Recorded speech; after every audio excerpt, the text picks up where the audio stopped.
I'm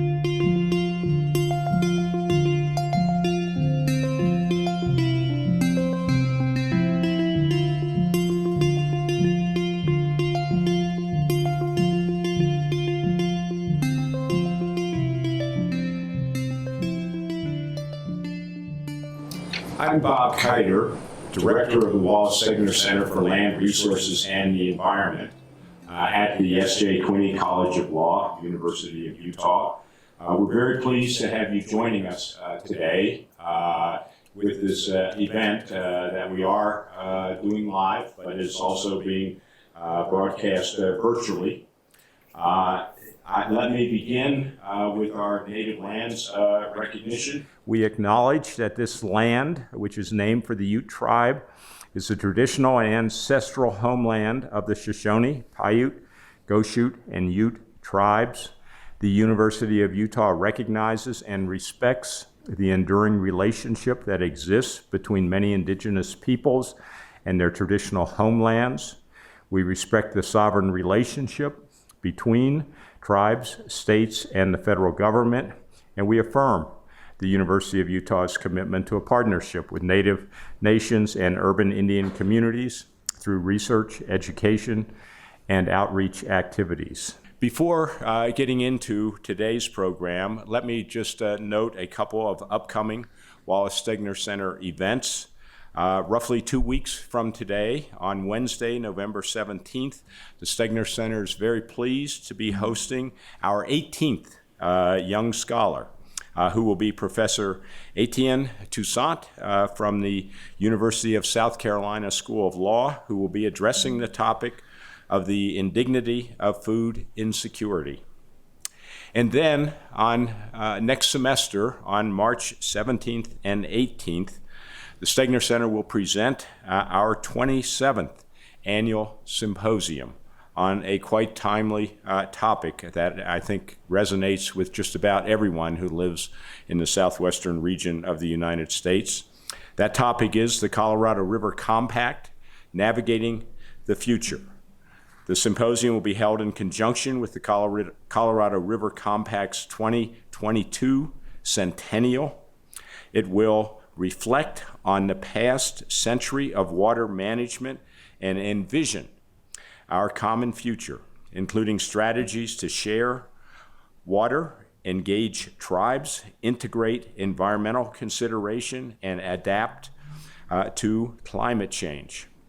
For more information on these events and other programs that we will be hosting during the spring semester, please check the Stegner Center's online calendar of events are located at the Stegner Center's website. Today, I'm very pleased, and the Stegner Center is very pleased, to present this program on the United Nations Sustainability Development Goals, Forward Thinking for a Just and Equitable Future. We have three of my most distinguished colleagues with us today, each of whom has contributed a chapter to a book on precisely this topic. I will introduce them very briefly so that we can get on with the program. I think most of them are familiar with the audience, with audience members, and they really do not need in-depth introduction. In this order, they will speak, and then we'll field questions at the conclusion. Professor Robert Bob Adler, who is a distinguished professor of law here at the College of Law, also our immediate past dean at the College of Law. He will be followed by Professor Erika George, who is director of the Tanner Humanities Center, and also the Samuel D. Thurman Professor of Law here again at the College of Law. And wrapping up today is our current dean, Elizabeth Cronk Warner, who is the Jefferson and Rita Forum Presidential Dean and Professor of Law at the S.J. Quinney College of Law. I'm going to turn the podium over to Professor Bob Adler, who will provide some introduction to the United Nations Sustainability Development Goals before getting into his specific topic.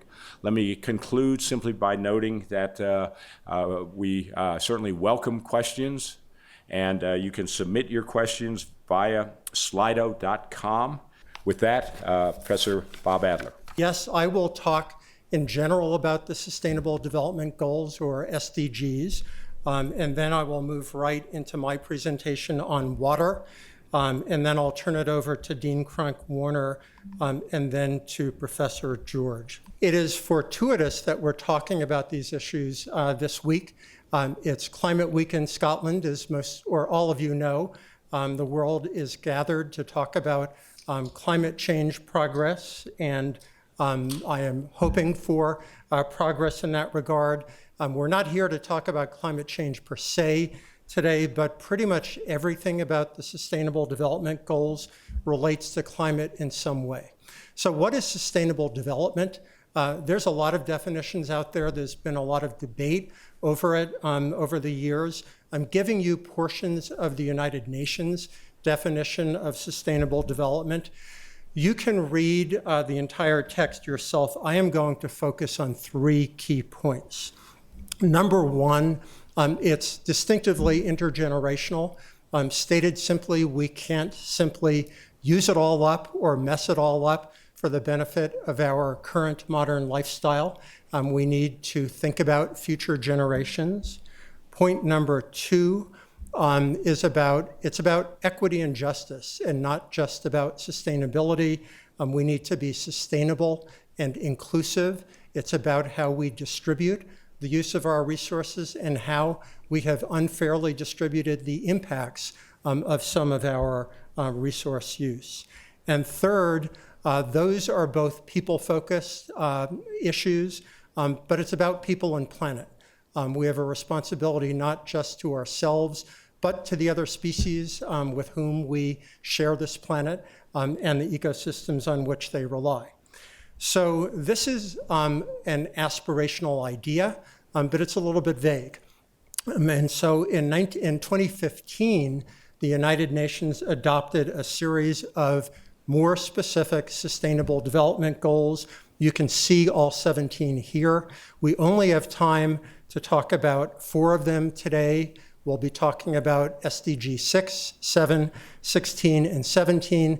But if you Google the Sustainable Development Goals, you can learn about all of them. So you might ask, these are goals. Are they enforceable? And the answer is no. So you might ask, so what good are they? I and others think that they are good for a number of reasons. Number 1, they add quite a bit of specificity to these general aspirational goals. Because they are specific, they add accountability. These are shared global goals. They're ways that we can measure progress within a country and across nations. And because they provide accountability, they motivate action. They motivate and guide both government action and private sector behavior. So what about the United States? We actually have had very little discussion of the SDGs in the United States. When I go overseas, I hear a lot more about the SDGs. So our colleagues in the Legal Academy, John Dirnbach and Scott Shang, have assembled a number of authors, 22 authors, to assess progress towards the SDGs in the United States and to make recommendations for further progress to accelerate progress towards attainment. This will result in a book to be published next year by the Environmental Law Institute. It has already resulted in an article that was published in April in the Environmental Law Reporter. You see the link here. I've asked our staff to put it in the chat so you don't have to copy it down. And that article included our snapshot view of attainment in the United States and also recommendations for the Biden administration as to how to accelerate progress. So with that background, I am going to move into my discussion of SDG 6, on water and sanitation, requiring that we ensure availability and sustainable management of water and sanitation for all. The for all is the inclusivity part of the goal, but you can see this is also a bit vague. So the SDGs handle this by identifying subsidiary goals that focus in on more particular issues. These are the subsidiary goals for water: safe and affordable drinking water, sanitation and hygiene, water quality, water use efficiency, and sustainable withdrawals, which means basically how much of what we have are we withdrawing and using. Integrated water resources management is more a method indicating that we ought to have a holistic approach to water resources management and not the fragmented approach we've had for so many years, and aquatic ecosystem restoration and protection. So those are the 6 specific substantive areas of focus. But again, it's not just about the environmental substance, it's also about equity. It's not just about our net impacts on the environment and our net resource use, but the fairness with which we use and allocate those resources.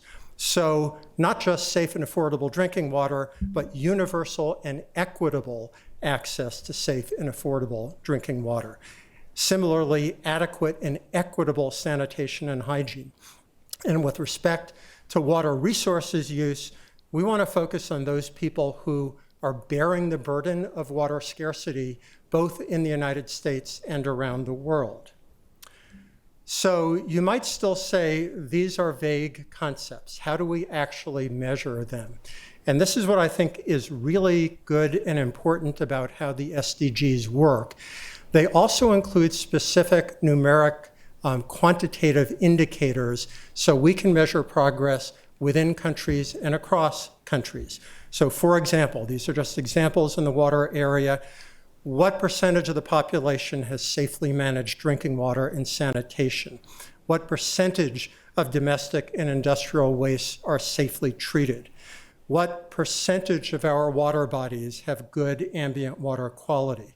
What's our ratio of freshwater withdrawal to available resources? How much of it are we using? How close to the edge are we pushing it?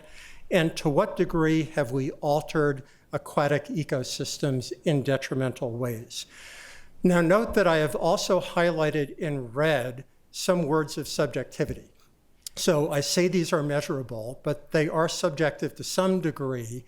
All nations have standards on this. We've got Safe Drinking Water Act standards in the United States.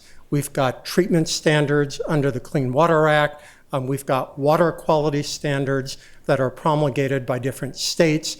But these standards vary from country to country. So to some degree, you're not getting a complete apples and apples comparison across countries, but at least we're measuring empirically the degree to which we are attaining these goals. So how are we doing in the United States? And the answer is, it's complicated.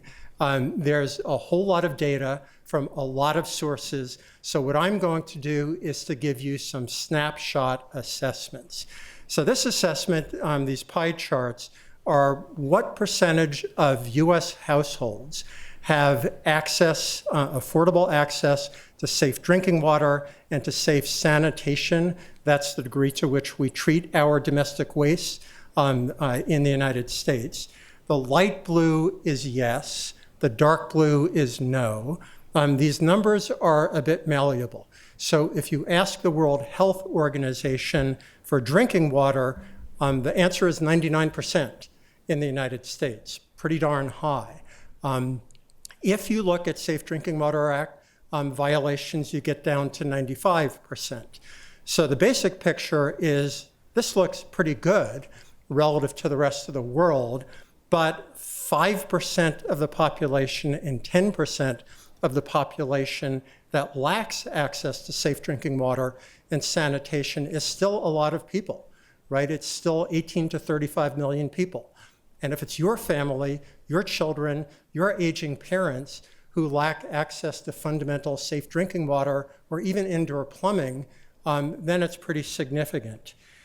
And if we look at it from an equity perspective, we get a different picture, a glass much less than half full picture.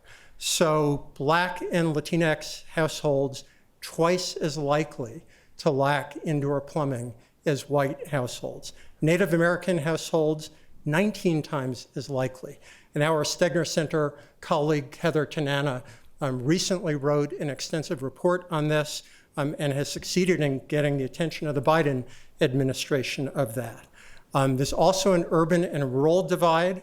High percentage of rural Americans have had drinking water safety problems, but cities do as well. And the one point I'll make about this is that Flint, Michigan was horrid, and it got a lot of public attention, but unfortunately, it's not an isolated example.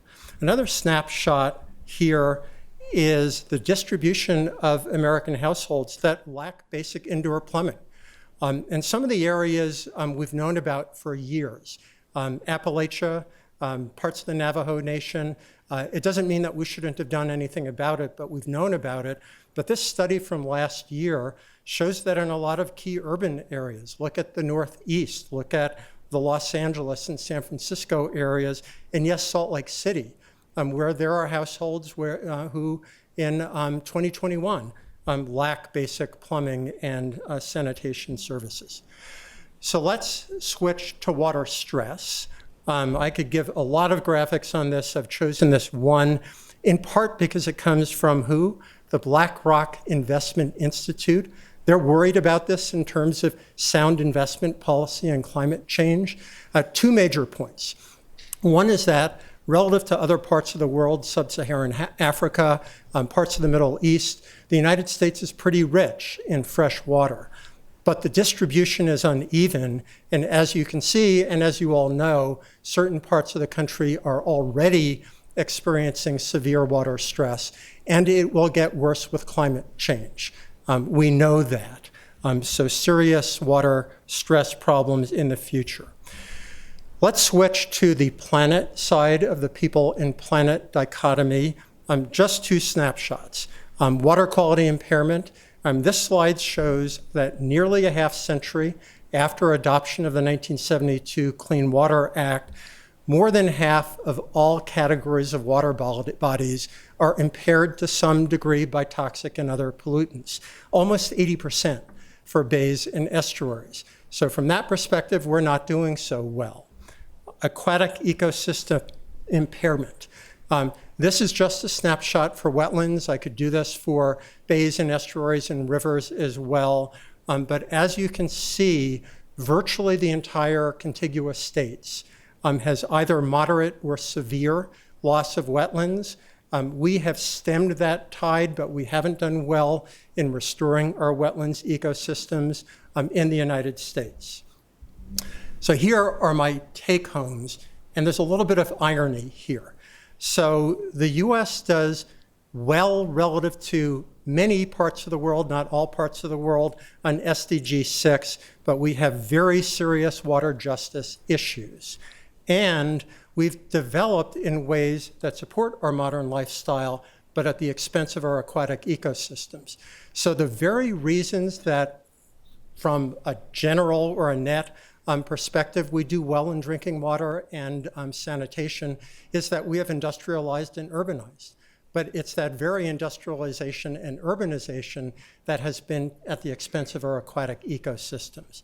So two key challenges, a lot of sub-challenges, but the two key ones, closing the water justice gap and restoring and protecting our aquatic ecosystems that sustain us. So I have a number of recommendations in my chapter of the book and in the article that was published. I'm going to focus only on four. Number one is access to safe water should be a basic right. And so we ought to have a national standard, full and fair service for basic water and sanitation for every American. There's a lot of ways to get there. It doesn't have to be mandates versus funding or whatever, but we ought to get there. Second, we've been undergoing this big debate about infrastructure in the United States. Water and sanitation has to be part of it. I'll be provocative and say, I think that making sure that every American can turn on the tap and get clean drinking water maybe is a little bit more important than more highway lanes, right? So as we think about our infrastructure policy, it's a matter of priorities. Third, way back in the 60s, we had a nationwide watershed protection program. We abandoned it. We currently have sporadic watershed protection programs around the country. They work in some areas less well than others. We ought to have a holistic national commitment to restoring and protecting our aquatic ecosystems. And fourth is on the water supply side. The single biggest thing we can do to incentivize more water efficiency and more sustainable water use is to price water at its real cost. But we also need to think about the equity. So my argument is that we ought to have subsidized lifeline water rates for everyone to make sure that everyone has access to clean and safe water. But for those who want to use it in a profligate way, who want to use it for big bluegrass lawns and for swimming pools, they ought to pay the full cost so that they have an incentive to do a better job. And with that, I thank you for your attention and look forward to your questions and turn it over to Dean Cronk-Warner. Thank you so much, Professor Adler. Hello, everyone. My name was mentioned as Elizabeth Cronk-Warner. My pronouns are she and hers, and I'm really excited to be here today to have a chance to chat with you about these important issues. Today, I'm going to be presenting, as Professor Adler mentioned, on my book chapter that I co-authored with Professor Uma Akka. So I do want to take some time to acknowledge her and the fact that this was co-authored work. Just as Professor Adler mentioned that kind of one of the key takeaways from his section on the Sustainable Development Goal 6 was issues around water justice, so too it may come as not a surprise that when we talk about the Sustainable Development Goal 7, which is affordable and clean energy, so too, where there are challenges and are there issues around energy justice. So we're going to see very comparable recommendations as I go through those recommendations today around Goal 7. So I have here on my slide, and hopefully everybody can see it, the elements of the Sustainable Goal 7, again, affordable and clean energy. And we'll talk about each one of these goals a little bit as we go through. Overall, Goal 7 encourages and calls on countries to ensure access to affordable, reliable, sustainable, and modern energy for all. And this is, of course, how those targets are defined. So what we did in our chapter for the book was to look at the way that these aspects of Goal 7 allow for some energy. So many countries obviously have access to energy, but that's not always clean and reliable. And we'll see how that is across the world. And then we can also dig a little bit deeper into the United States and in terms of what the United States has and has not accomplished. We can look at the global progress of Goal 7 and then dig deeper into the United States. And just as Professor Adler did in his chapter, Professor Akka and I also had recommendations specifically targeted around the United States as what the United States can do to improve compliance with those goals.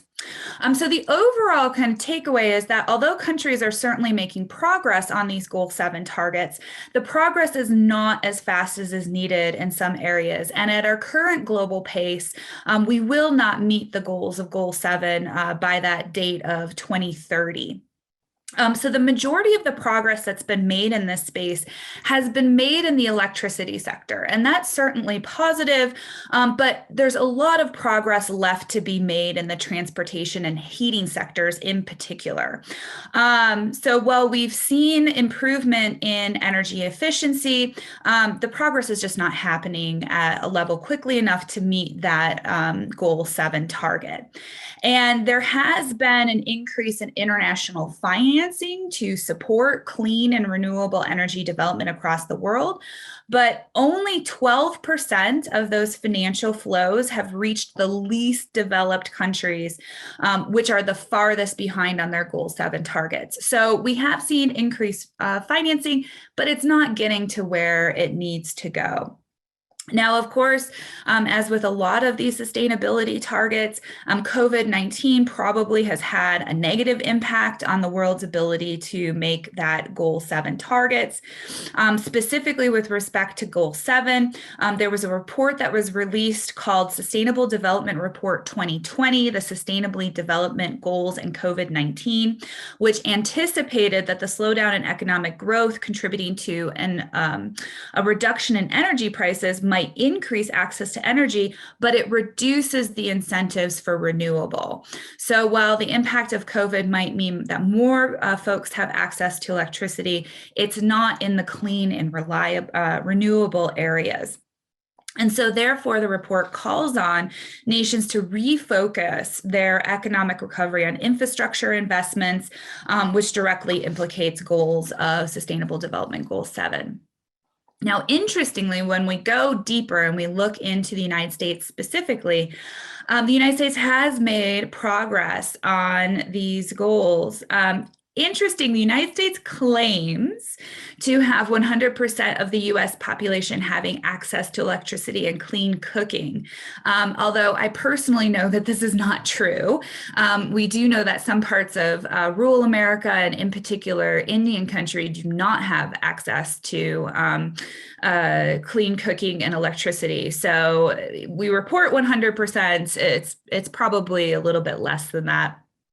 But as of 2020, 20% of electricity was generated from renewable resources in the United States, compared with 12% of the total final energy consumption. As of 2017, the energy efficiency in the United States exceeded the global average. Despite this progress, however, the United States has yet to achieve affordable clean energy for all, despite an abundance of renewable energy resources and financial capacity. And we'll talk about that a little bit more when we go through how each government sector within the United States could really help in achieving these goals. The United States still has several essential unmet goals, such as reducing CO2 emissions from fuel combustion to electricity and heating, increasing renewable and other clean energy resources in the total U.S. primary energy supply, and ensuring the energy burden is not excessive for low-income people and does not affect people of color disproportionately. And as Professor Adler mentioned, that is a theme that we will see throughout as we talk about these goals that focus on energy justice or justice communities, and making sure that lower income and communities of color are not disproportionately burdened as we work towards accomplishing these targets. Now, President Biden has been working on these issues to meet unmet goals. Importantly, President Biden announced a new target for the United States to achieve a 50 to 52% reduction from 2005 levels in economy-wide net greenhouse gas pollution by 2030. And he also established a goal of reaching a net zero emissions across the US economy by 2050. Notably, and one thing that I applaud this administration for is, as Professor Adler mentioned, this administration is very much focused on accomplishing these goals in a way that's consistent with environmental justice. So environmental justice, or in other words, ensuring that communities of color and lower socioeconomic communities are not disproportionately burdened by these changes, or that they're not asked, that they don't benefit from the changes, is really centered in a lot of what the administration is doing, and I applaud the administration for that. The U.S. Department of Energy has announced a $100 million investment in transformative clean energy solution. Now, the targets announced by President Biden are reflected in the commitments made by the United States in its nationally determined contributions submitted on April 2021. Because we have re-entered the Paris Agreement, the United States did have to submit a revised NDC. The NDC announces that there's a major new goal of reducing greenhouse gas emissions by, again, 50 to 52% below 2005 record levels. This is notably more ambitious than the goals articulated by President Obama, which aimed for reductions of 26 to 28% below 2005 levels by 2025. The new NDC goes on to recognize that environmental justice and prioritizing investments to benefit communities of color and lower socioeconomic communities will go a long way towards ensuring that energy burden does not continue to negatively impact these groups. So now let's look at each one of the government sectors within the United States to talk a little bit about what can be done at every level to help meet these Goal 7 targets. Now, targets 7.2 and 7.3 call for a substantial increase in renewable energy use by 2030 and a doubling of the rate of improvement in energy efficiency. The United States is well positioned to be able to make significant progress towards the goal of clean energy for all by aggressively increasing renewable energy from the current 20% of electricity generation and pursuing a wide-ranging mix of efficiency measures to reduce energy consumption. Here, there is role for federal, state, tribal, and local governments to assist with these goals. So let's first talk about the federal level. As was mentioned, the Biden administration's goal of achieving carbon-free electricity by 2035 will be a driving force for policies within the executive branch to facilitate utility-scale renewable energy project development. Today, the U.S. electricity system is close to 40% carbon-free when current levels of renewable generation is combined with existing nuclear power plants. To achieve Goal 7 and the targets for emissions outlined in the NDC, the Biden administration should seek support from Congress for new measures to accelerate clean energy development, and Congress should adopt measures to accelerate clean energy development. This would help to correct the ambition imbalance that currently exists across the state, which range from everything from no clean energy target all the way to the very bold 100% clean energy targets in a growing number of states. Specifically, when we talk about the states, 13 states have adopted 100% clean energy or net zero carbon goals. These and other ambitious states are innovating and reforming long-standing regulatory structures through legislative and utility commission proceedings, reevaluating approaches to electricity rate making, implementing energy efficiency standards for new buildings, adopting measures to support energy storage as a complement to renewable projects, and revising sitting approval process for utility scale renewable energy siting to minimize delay and ensure that tangible benefits accrue to host communities. It's clear that no one single policy is going to help us make this transition. And so we really need to work collaboratively to see what mix of policies will do that. Like Congress, the states should adopt measures to promote clean energy development in order to both standardize and to work across states and match and coordinate with congressional efforts. And to help in such efforts, states should consider model laws for advancing clean energy policy. Additionally, states should coordinate with Congress, state, and tribes to ensure that a range of complementary and mutually reinforcing strategies are adopted. But the federal government and states are not alone. There's an important role for tribal nations to play in this space as well. Tribal nations are working to advance the development of clean energy. For example, there are now over 50 tribal change action plans adopted across the United States. For example, the Navajo Nation, which is partially located here within Utah, is developing its own methane reduction regime. Furthermore, numerous tribes are engaged in renewable and clean energy development across the United States. Access to capital to develop such projects remains a serious barrier to tribes, despite the fact that we have immense renewable energy potential on our tribal lands. So for example, the U.S. Department of Energy estimates that wind and solar represents economic potential of more than $75 billion in project investment. So with dedicated federal and private sector support and collaboration, tribes are really in the position to play a significant role in clean energy development. So what are our recommendations with regards to tribes? There are several steps that tribes should take. First, tribes can work with federal, state, and private partners to help leverage understanding about work being done at the tribal level. Second, tribes should, either on their own or through collaboration with partners, work to develop clean energy resources within their borders. The federal government and states should also partner with tribes to ensure that the necessary infrastructure is developed to transport clean energy development within Indian country to larger population locations. This is a huge barrier to the development of clean and renewable energy in Indian country, as the infrastructure is currently not there to allow for this transportation. Last but not least, local governments also have a role to play in this space. Local governments can use their authority to advance clean energy, as an increasing number of cities are doing through power purchase agreements connected to renewable energy projects.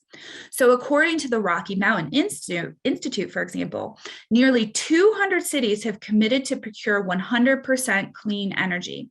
Through municipal ordinances, local governments can also support distributed renewables and building efficiency, beneficial electrification, and electric vehicle infrastructure.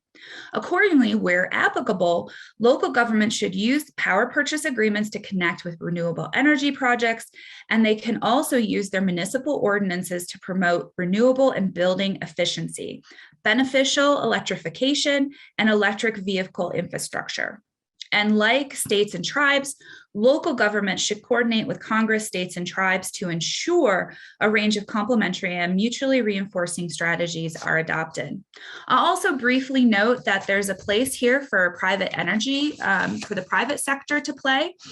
Private companies are increasingly calling for clean and renewable energy use in their companies. And of course, especially multilateral corporations have the potential to make a huge impact in this space, and also through research and design.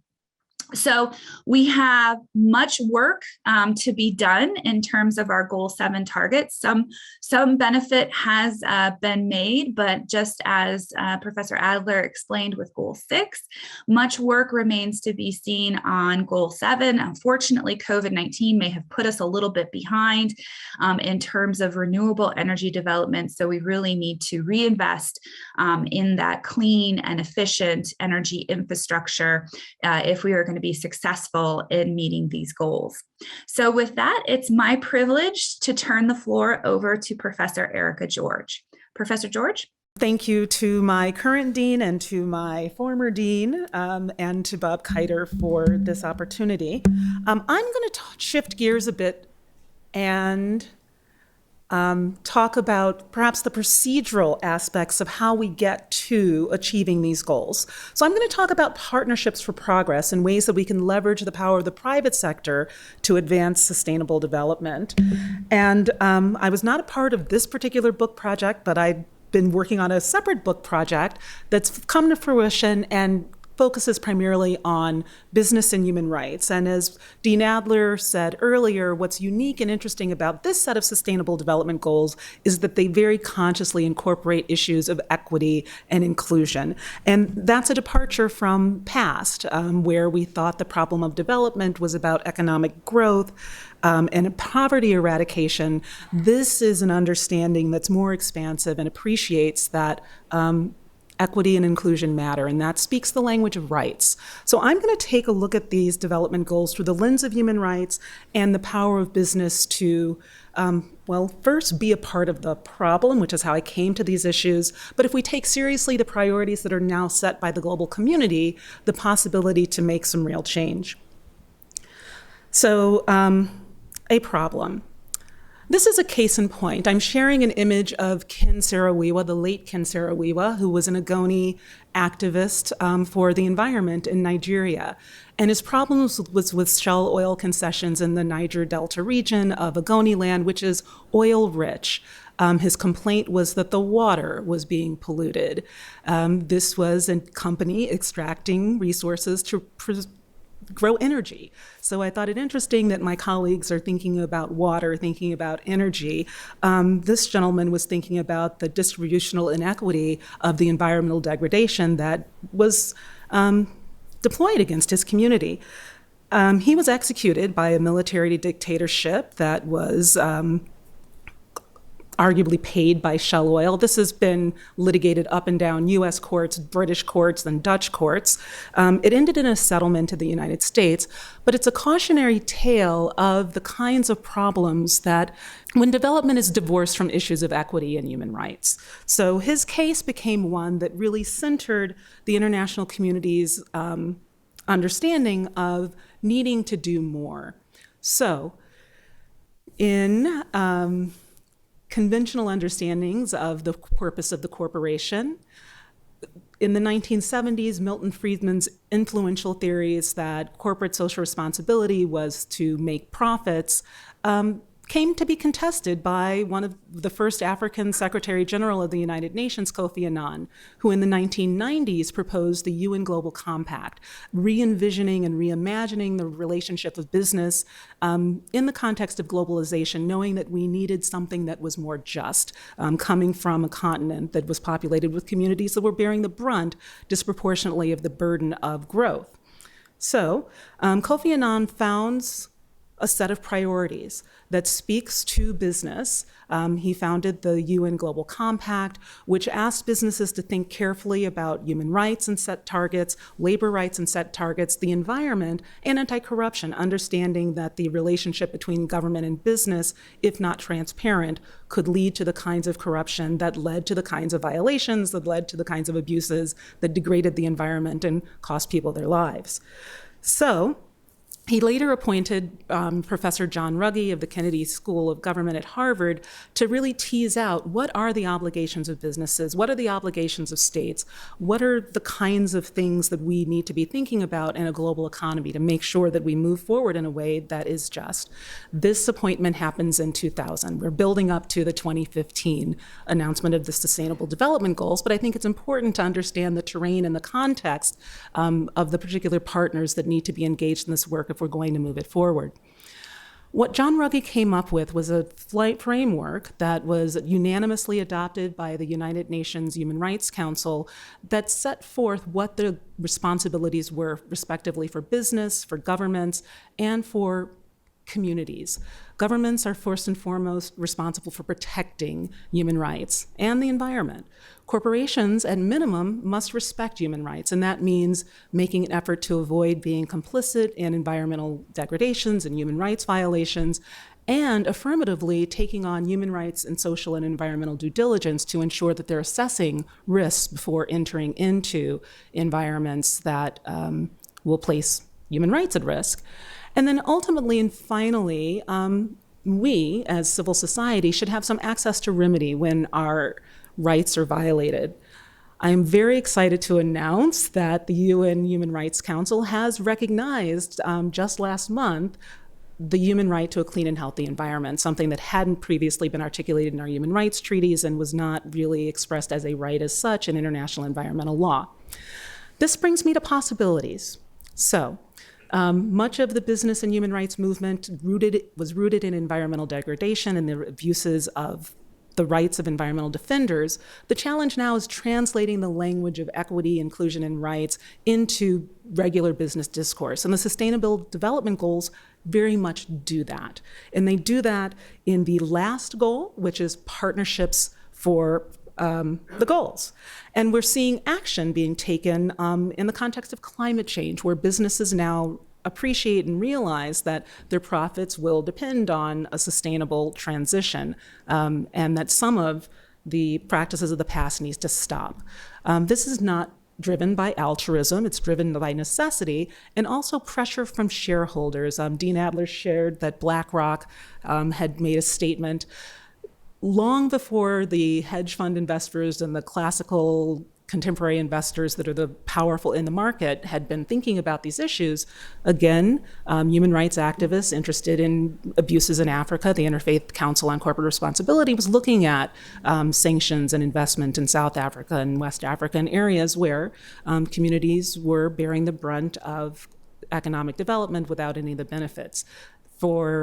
My book tracks a decade of shareholder proposals that use the language of human rights, and we find, going 2 decades back, an introduction of social and environmental themes to business. Those are being heard now, now that Exxon lost a shareholder proposal on the issue of climate change. The company now has to report what they're doing or not doing to their investors. So we're seeing investors, shareholder capitalism in the classical Milton Friedman sense, taking on some of the ideas that stakeholders have been trying to express over time. The Sustainable Development Goals gives an avenue to increase the evolution of corporate thinking on the role of business in creating a sustainable future just world that we may want to inhabit. And these trends are being driven by, in significant part, Sustainable Development Goals because they speak in a language of quantitative measurement, impact, assessment that is familiar to the business community. And they also invite the possibility of being part of the solution. So the UN Development Goals are being taken up by the UN Global Compact. There are businesses around the world who are now looking anew with the lens of sustainable development at their supply chains and where they're sourcing from and the conditions under which they're sourcing. So it's given a new vocabulary to corporate social responsibility as being able to respond to the challenges of climate change, of energy use, of inclusive communities in ways that we really hadn't seen prior to this. So I'm cautiously optimistic that this is perhaps a different moment, and we're seeing businesses transform the ways they are governing to be in systems and modes that are able to take a broader account of stakeholder initiatives and interests. I'm thinking particularly of the governance form, the B Corporation, the Benefit Corporation, which invites business leadership and management to not just look at shareholder returns and shareholder interests, but gives them more flexibility to incorporate a broader range of concerns. So my work has been about incorporating rights, fundamental to enjoying rights as being in an environment that we can actually inhabit. So the ways that partnerships are emerging in this arena are through UN training entities. The UN Global Compact has a toolkit hub that explains the Sustainable Development Goals for business. There's also a Sustainable Development Goal Compass. And I think a takeaway I would like to leave this audience with, as I know most of us are in Utah, I'm from Utah, and we're probably dealing mostly with small and medium-sized enterprises, is the understanding that the scale or scope of your business enterprise does not matter in terms of making a difference. It is possible within your sphere of influence to exercise the leverage you have, whether you are at the tail end of a supply chain thinking about your sourcing, or whether you're in a community thinking affirmatively about making a difference, not just avoiding being complicit in abuses, but taking opportunities to be a part of a solution for water and sanitation, for clean and renewable energy, and for ending inequality. These goals also have equality metrics on gender equality and inclusion. There are some companies that are thinking about the composition not only of their employees, but their leaderships and their corporate boards. We have evidence to suggest that when we have more diverse teams, different thinking occurs and different choices are made. So identifying opportunities, not just risks. The Sustainable Development Goals invite us all to be part of that conversation, educators included. The academic community has much work to do. Dean Adler mentioned that these conversations are perhaps not where they should be or need to be in the United States. I think that's true, but elsewhere and in the broader academic community and in the business community, I think there are ways that we can advance this conversation, and doing so through our work on the environment will carry us forward. So with that, I thank you and look forward to your questions. Let me assume a moderator role. This is Professor Bob Kiter again, Director of the Stegner Center, and thank our speakers today, Professor Bob Adler, Dean Elizabeth Cronk-Warner, and Professor Erika George. Very enlightening presentations, a very important subject. We've generated a couple questions. Let me start with the question that came in initially during Professor Adler's talk.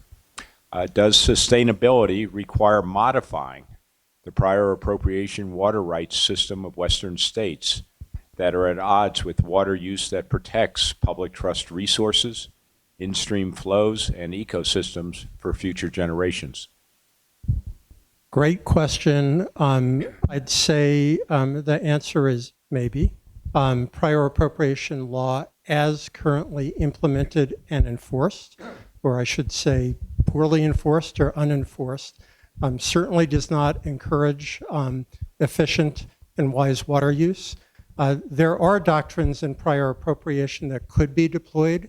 There's a doctrine called the waste doctrine, which has been very poorly enforced over time. The use it or lose it doctrine certainly encourages waste in water. The notion that if you don't use 100% of your appropriation, that it's going to go to someone else, that seems antithetical to the idea of using wisely and efficiently. So my view is that we shouldn't dump the entire doctrine and start from scratch, because that's going to cause a property rights revolution in the West, and it's going to cause more harm than good and more contentiousness. But there are ways to both better enforce the existing doctrine and to modify it that could make progress. Thank you. Another question, I think this comes to all three of our speakers. It's framed in terms of discuss the University of Utah's commitment and goals to achieve first carbon neutrality, but then more broadly, how this work integrates with the UN Sustainable Development Goals. As a large institution, I should add educational institution, what is the university doing to support and reflect this work?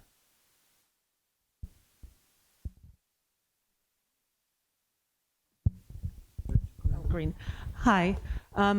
So the University of Utah's sustainability, excuse me, yes. So our sustainability office is doing some wonderful work on campus. So through recycling, through education. I honestly have not seen it with reference to the UN Sustainable Development Goals as such. And that would be something that I'd welcome seeing. I do know universities in Europe have gone so far as to assess units against what they are doing to advance a particular target of the UNGPs or UNGPs. So we are doing really important work. I know that this is a LEED Platinum certified building, and I know that Dean Adler is doing some work now looking at how the university invests and aligning that with the mission of the institution. But I will turn over to colleagues who know more specifically what the university's position is. Yeah, if I may. We hired a sustainability officer to oversee this maybe 2 years ago or so. Excuse me. And if you go to sustainability.utah.edu, you'll see an update, and you'll see that the university as a whole is considered a gold institution, and you can read our report on our sustainability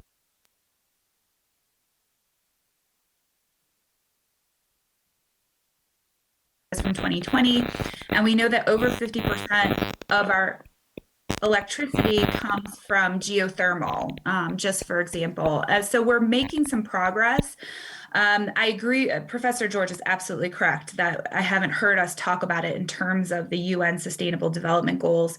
Another thing that I was particularly impressed with that the Sustainability Office just presented on is we're going to be moving in this next academic year to I think they call it micro transportation, but the university has been actively working with the scooter companies and the bike companies to get more hubs on campus to really encourage kind of micro transportation so that people can walk or can take one of these bikes or scooters to get around campus. And that's one of the things that they're doing to try to reduce emissions.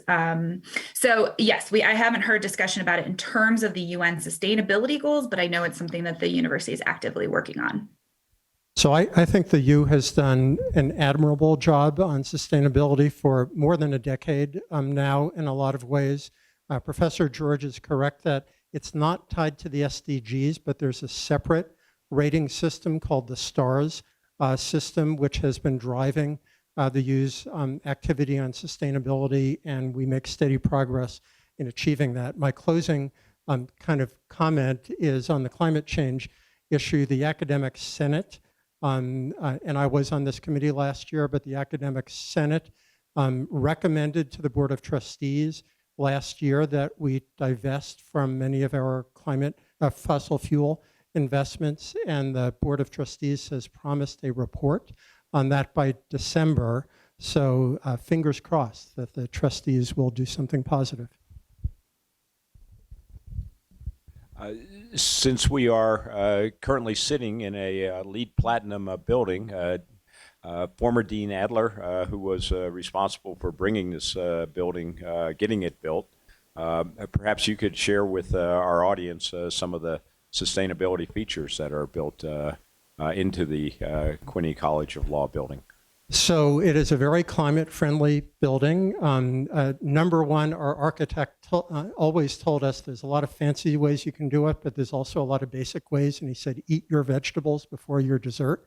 And that means building a very tight building that doesn't leak a lot of energy, but yet has very good airflow, and it does. But we also have things like a chilled beam cooling system that takes advantage of natural temperature in groundwater rather than making ice, which takes a lot of energy. We have bird-friendly windows that reduce or eliminate bird collisions.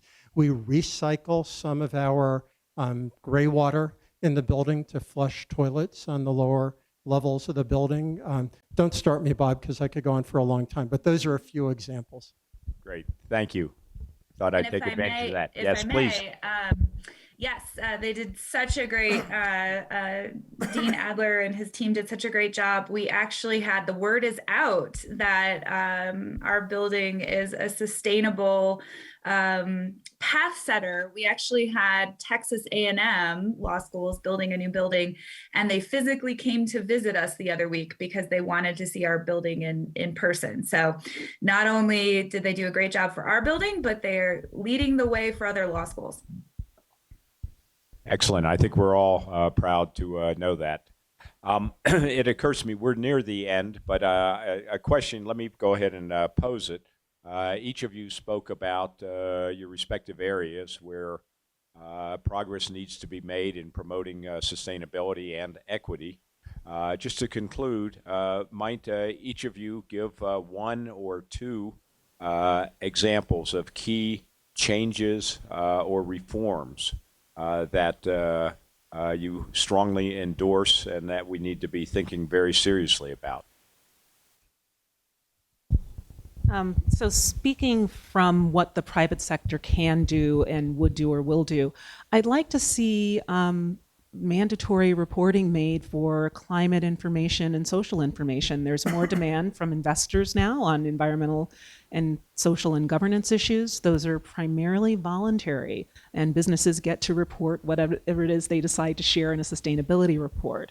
It'd be nice to see some standardization and harmonization and actually have more businesses sharing what it is they do so that we can act on that information accordingly.